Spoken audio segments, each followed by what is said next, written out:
Dal Vangelo secondo Luca.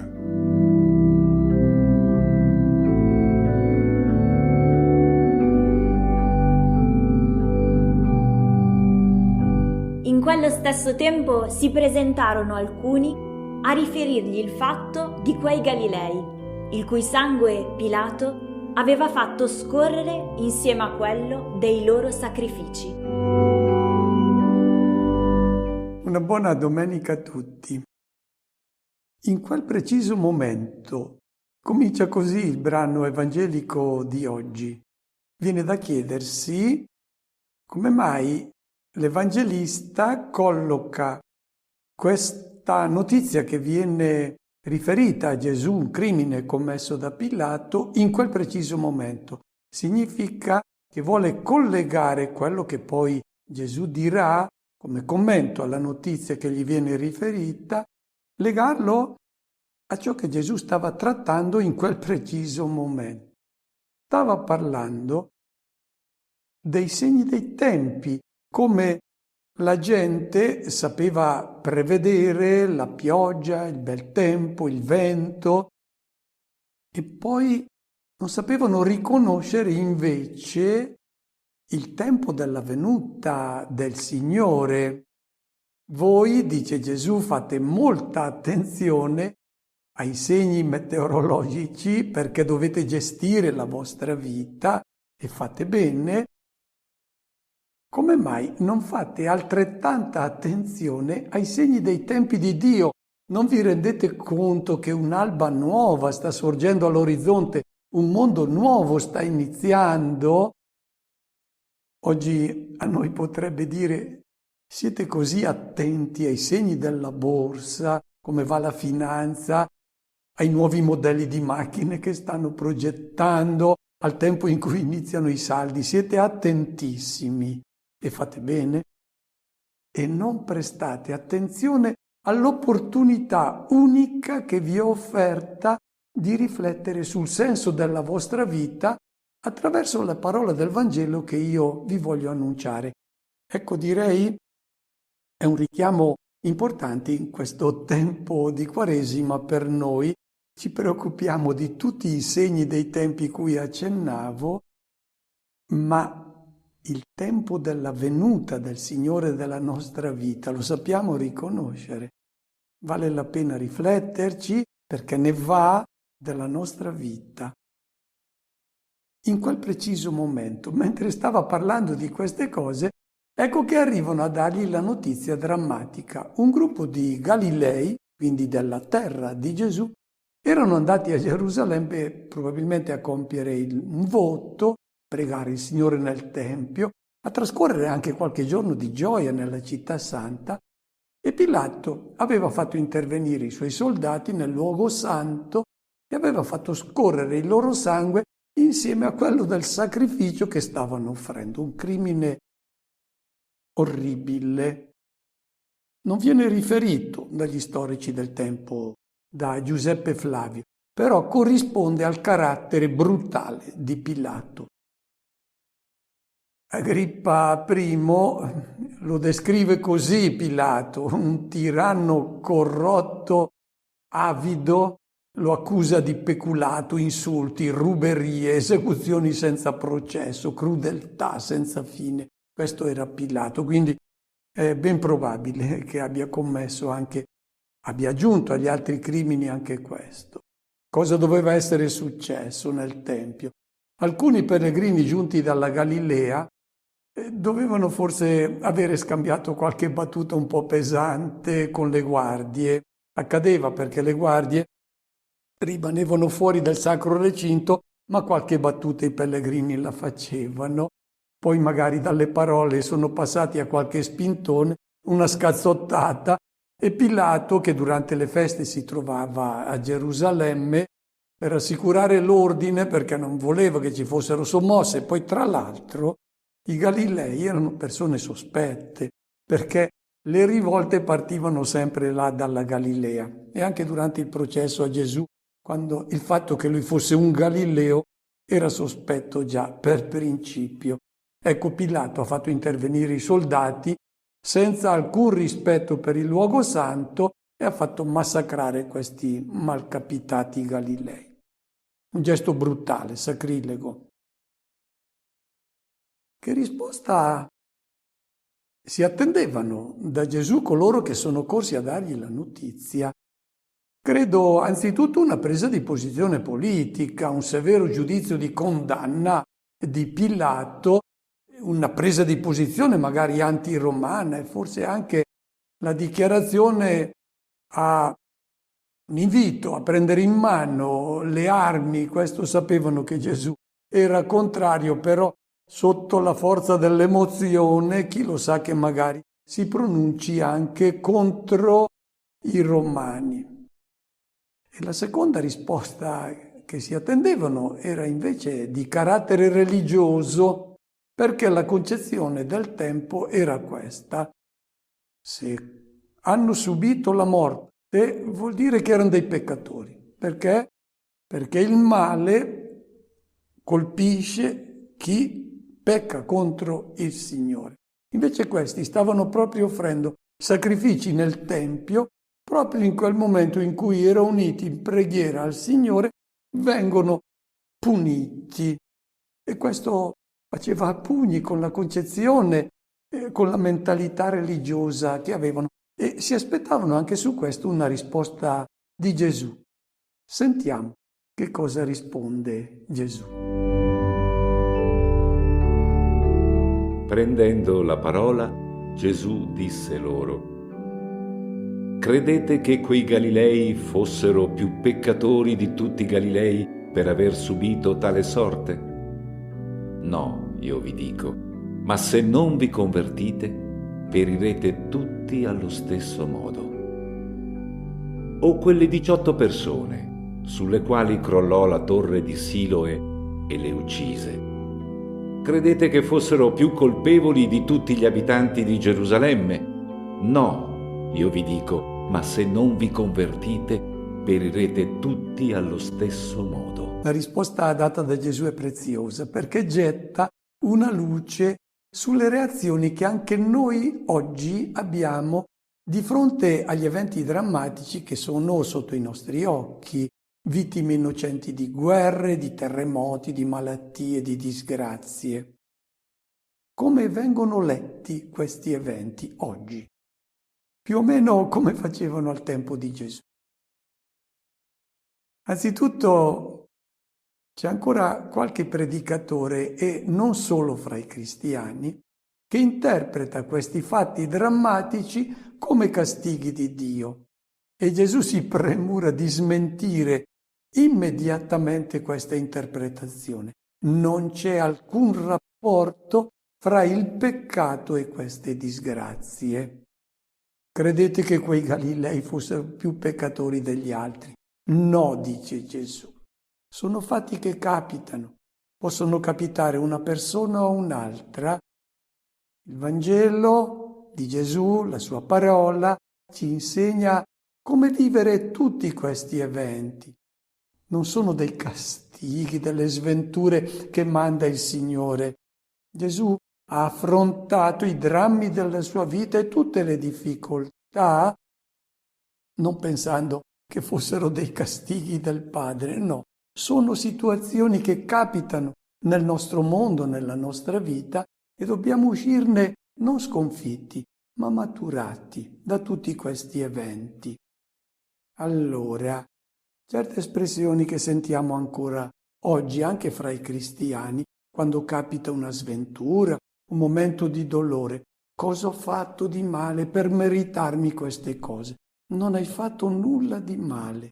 Ti è capitato nella vita e ciò che tu hai è la luce del Signore per sapere come vivere questo evento, ed è un richiamo per i fratelli a starti vicino. La seconda riflessione che tutti fanno e che anche gli interlocutori di Gesù si aspettavano che anche lui facesse, ed è di carattere politico. La situazione al tempo di Gesù non era particolarmente tesa. Non erano ancora comparsi gli zeloti che porteranno poi alla rivolta contro Roma. Non si pronuncia Gesù sul crimine commesso da Pilato.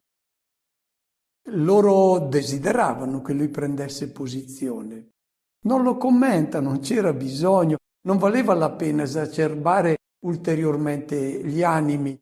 Gesù non era insensibile alle sofferenze e alle disgrazie, si commuoveva fino alle lacrime per amore della sua patria.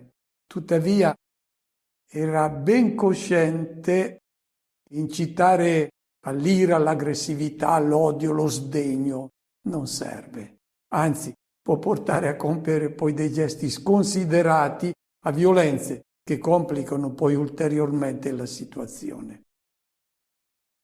Ogni persona deve impegnarsi a dare un contributo nel campo politico, è un dovere di ogni cittadino, ma bisogna fare attenzione a non limitarsi a lasciarsi coinvolgere in quei circoli in cui si fa a gara a chi fa le dichiarazioni più forti, ma poi ci si ferma lì. Non si fa nulla di concreto, magari poco, ma comunque sempre un qualcosa che lascerebbe il segno. Direi allora meno chiacchiere, meno dichiarazioni, ma qualche impegno concreto in più.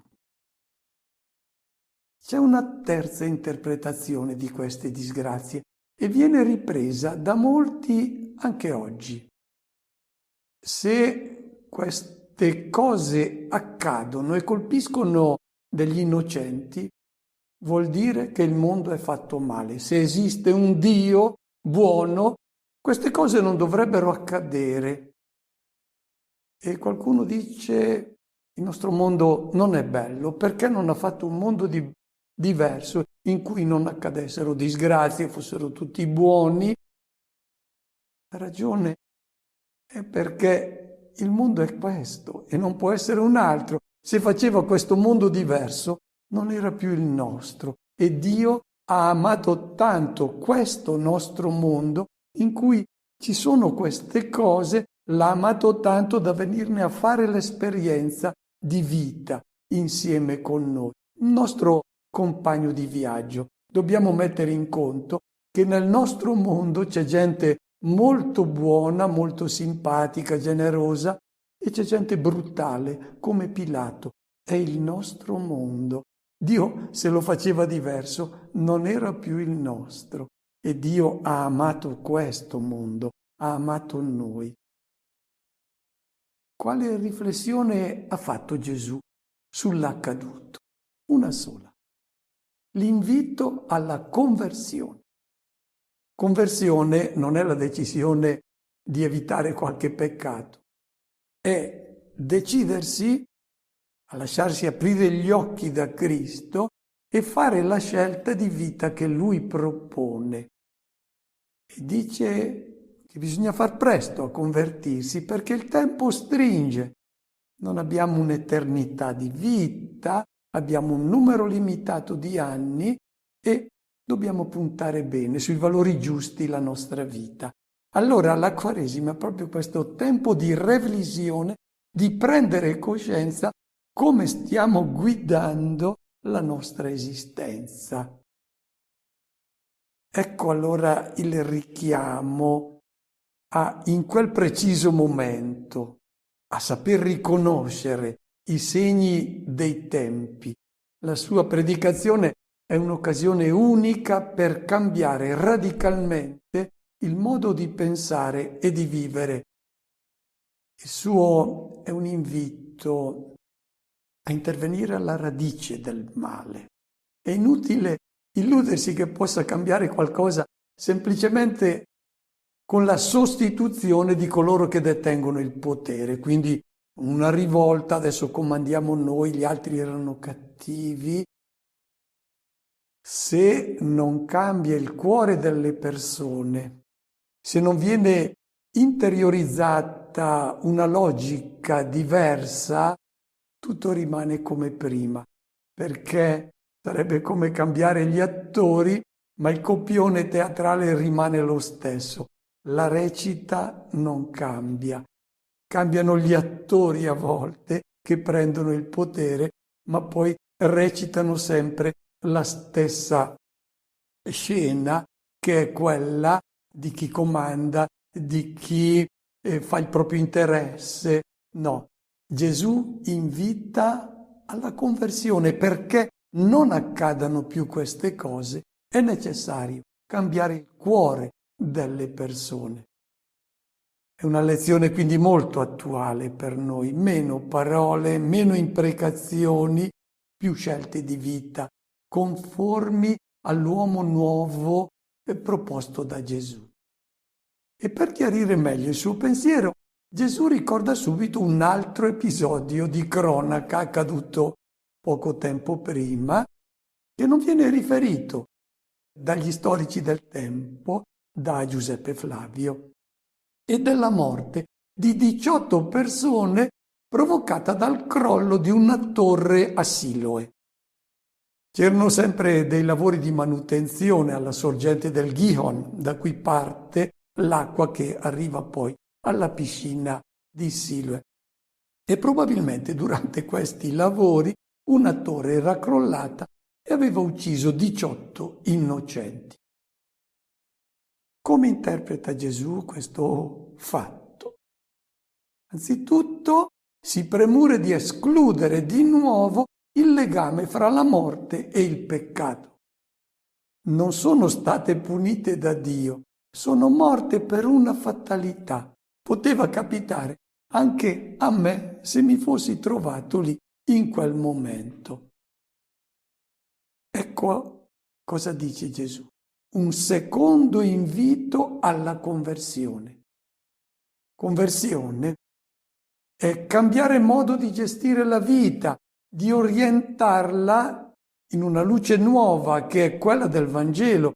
È il capovolgimento della scelta di valori nella nostra vita.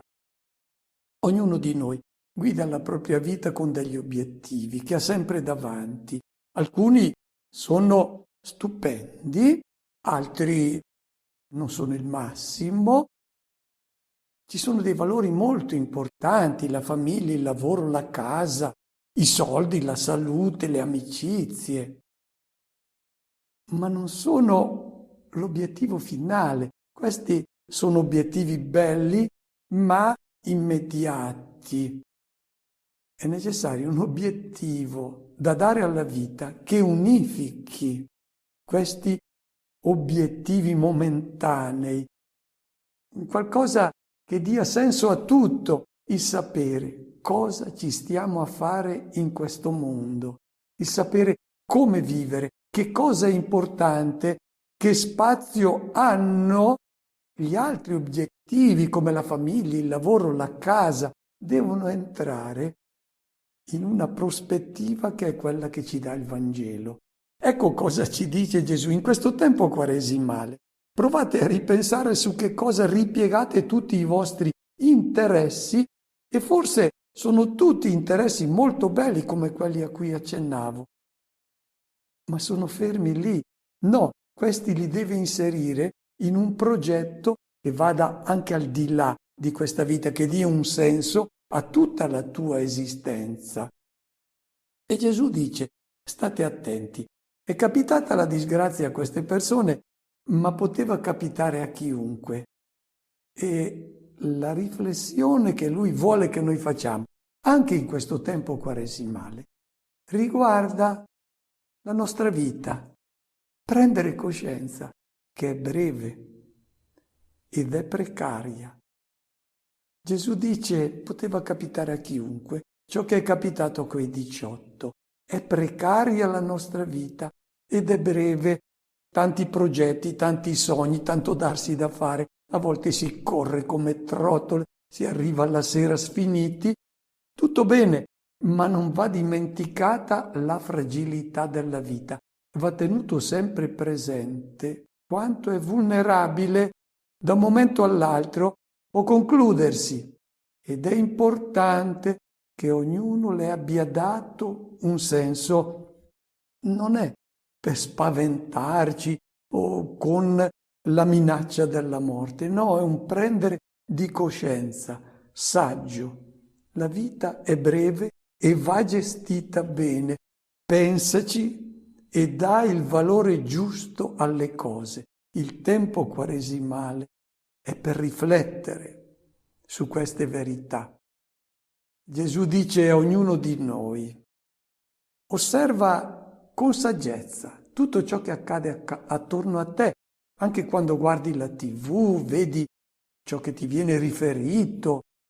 Stiamo attenti a non fare come molti fanno. Quando sentono certe notizie rimangono incollati alla TV per ore per vedere e rivedere cosa è capitato e aspettare con curiosità nuovi dettagli, nuovi particolari emozionanti. Non è così che Gesù suggerisce di accostarsi agli eventi. No, chiediti piuttosto cosa ti insegnano questi fatti. Fermati, rifletti, valuta la tua vita per vedere se la stai gestendo in modo corretto, se la stai impiegando per ciò che realmente vale, per ciò che rimane. Adesso tiene una parabola. Il contesto su cui abbiamo insistito è importante. Il contesto del richiamo alla conversione, che è stato ripetuto 2 volte da Gesù. Se non vi convertite. Ascoltiamo la parabola. Diceva anche questa parabola. Un tale aveva piantato un albero di fichi nella sua vigna e venne a cercarvi i frutti, ma non ne trovò. Allora disse al vignaiuolo: ecco, sono 3 anni che vengo a cercare i frutti su quest'albero, ma non ne trovo. Taglialo dunque, perché deve sfruttare il terreno? Ma quello gli rispose: padrone, lascialo ancora quest'anno, finché gli avrò zappato attorno e avrò messo il concime. Vedremo se porterà frutti per l'avvenire, se no lo taglierai. Vediamo quali sono i personaggi di questa parabola. C'è anzitutto il padrone, è chiaramente Dio, che viene personalmente a cercare i frutti perché è molto interessato a ciò che accade in questo mondo, in questa vigna. Poi compaiono la vigna e il fico. È importante il dettaglio che il fico non cresce selvatico lungo la strada dove magari è caduto qualche seme che è stato gettato. No, si trova dentro la vigna e la vigna, lo sappiamo, nell'Antico Testamento simboleggia il popolo di Israele. Ricordiamo il celeberrimo canto dell'innamorato della sua vigna, si trova al capitolo 5 di Isaia, e tutte le attenzioni di cui era stata colmata questa vigna, e poi quando era andato a prendere i frutti aveva trovato acini acerbi immangiabili. Il riferimento era alla vigna Israele. Il profeta si riferiva a ciò che Israele offriva al Signore: grandi liturgie, canti, sacrifici, olocausti che a Dio non interessavano. Erano altri i frutti che lui si aspettava, erano i frutti di amore, di giustizia, attenzione al povero, all'orfano, alla vedova. Questi erano i frutti che Dio si aspettava da questa vigna Israele che lui si era coltivato. E il simbolismo è molto bello perché la vigna dà uva e l'uva dà vino, e il vino è il simbolo della gioia. Dio che cosa si aspetta come frutti della vigna? Si aspetta gioia. Chi produce gioia sta producendo i frutti che piacciono a Dio, non le devozioni, le liturgie, che sono buone se portano a dare frutti, ma se si fermano a essere delle parole o dei gesti, a Dio non interessano. Non sono questi i frutti che Lui vuole. Anzi, possono ingannare perché l'albero con bellissime foglie, ma sono i frutti quelli che Dio si aspetta. Il frutto unico che si aspetta è che ci sia gioia. E chi produce gioia nel mondo produce i frutti graditi a Dio. E c'è un fico. Il fico è un'altra immagine biblica. La troviamo al capitolo 9 del profeta Osea e indica ancora il popolo di Israele, ma nella nostra parabola riguarda la singola persona. Sei tu che devi produrre il fico. Il fico era un albero simbolo della pace, della vita serena. Quando gli israeliti erano nel deserto, sognavano una casa tranquilla, la vite, il campo e poi il fico fuori dalla casa, perché sotto il fico ci si poteva incontrare, dialogare, scambiare gioia con gli amici all'ombra dell'albero di fico e poi gustando questi frutti dolcissimi dei fichi che crescono abbondanti in Israele. Ecco, questo era il loro sogno ed è ancora dolcezza quello che si aspetta da questo fico. Chi è un albero che produce frutto deve produrre dolcezza attorno a sé. Ecco, quindi in questa parabola l'invito a mettersi in causa a livello personale. Tu cristiano che sei dentro la vigna del Signore, oggi è questa comunità cristiana, figlia uscita dal grembo della sposa Israele, e lei adesso questa vigna dalla quale il Signore si aspetta frutti. E c'è il fico che indica proprio l'impegno personale, il coinvolgimento di ognuno in questo disegno, in questo progetto di Dio. Quindi tu singolo sei interpellato su quali frutti stai producendo.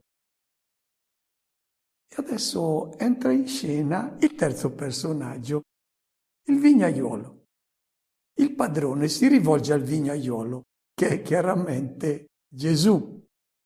E il vignaiolo è colui che è stato mandato in questa vigna proprio per farla rendere, per farla fruttare. E è un vignaiolo che si prende cura zappando, dando acqua, dando concime. E c'è un'indicazione preziosa che riguarda il tempo. 3 anni, dice. Sono 3 anni che aspetto i frutti dopo il lavoro di questo vignaiolo, che si è impegnato, ha lavorato molto bene, ma non ho visto alcun frutto. Il riferimento di quei 3 anni è probabilmente ai 3 anni della vita pubblica di Gesù e al tempo della predicazione del Battista, che invitava proprio a produrre quei frutti che Dio si aspetta. Lo ricordiamo cosa aveva detto il Battista a coloro che chiedevano a lui cosa dovevano fare. Al popolo cosa aveva detto? Non di fare più preghiere, no, fatele le preghiere che sono buone, ma non sono questi i frutti. Il frutto, dice, voi del popolo volete dare frutto? Eccolo. Chi ha 2 tuniche ne dia una a chi non ne ha, e chi ha da mangiare lo condivida con chi è bisognoso. Questi sono i frutti. Ai pubblicani, smettete di commettere ingiustizie, non defraudate il prossimo, comportatevi in modo leale, integro. Ai soldati, non commettete violenze. Ecco cosa suggeriva il Battista. Questi frutti non sono arrivati.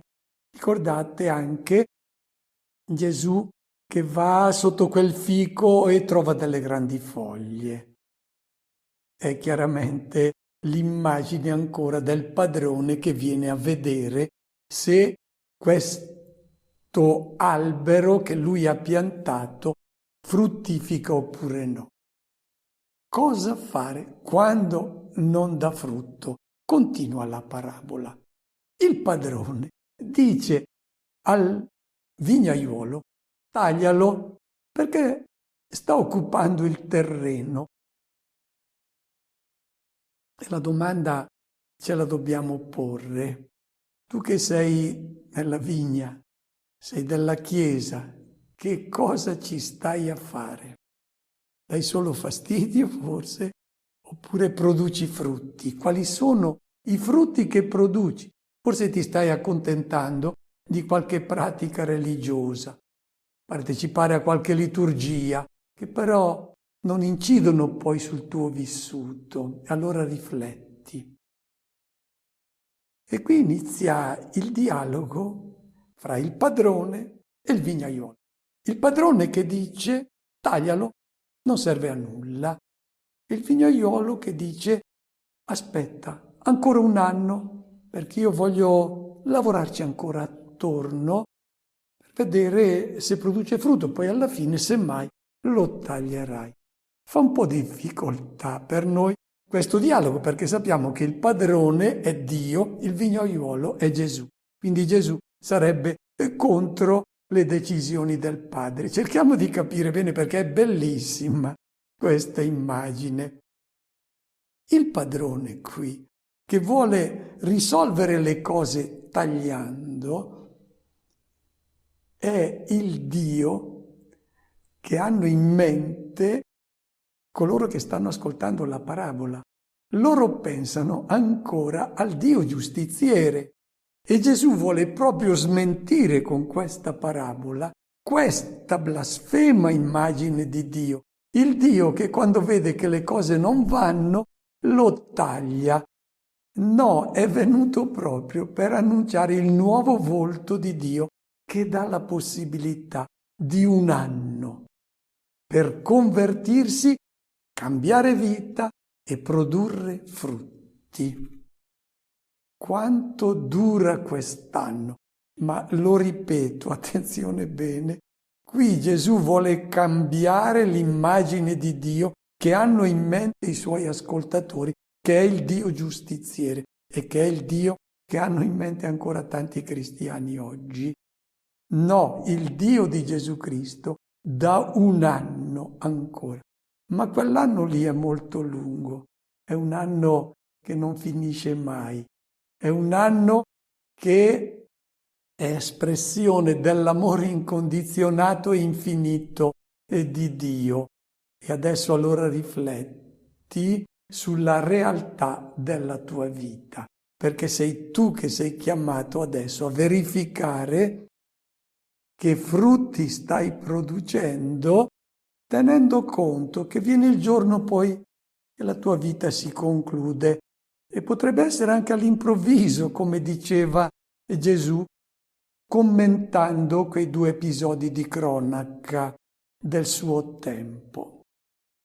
Che cosa fa il vignaiuolo durante questo 4º anno, un anno che non finisce mai?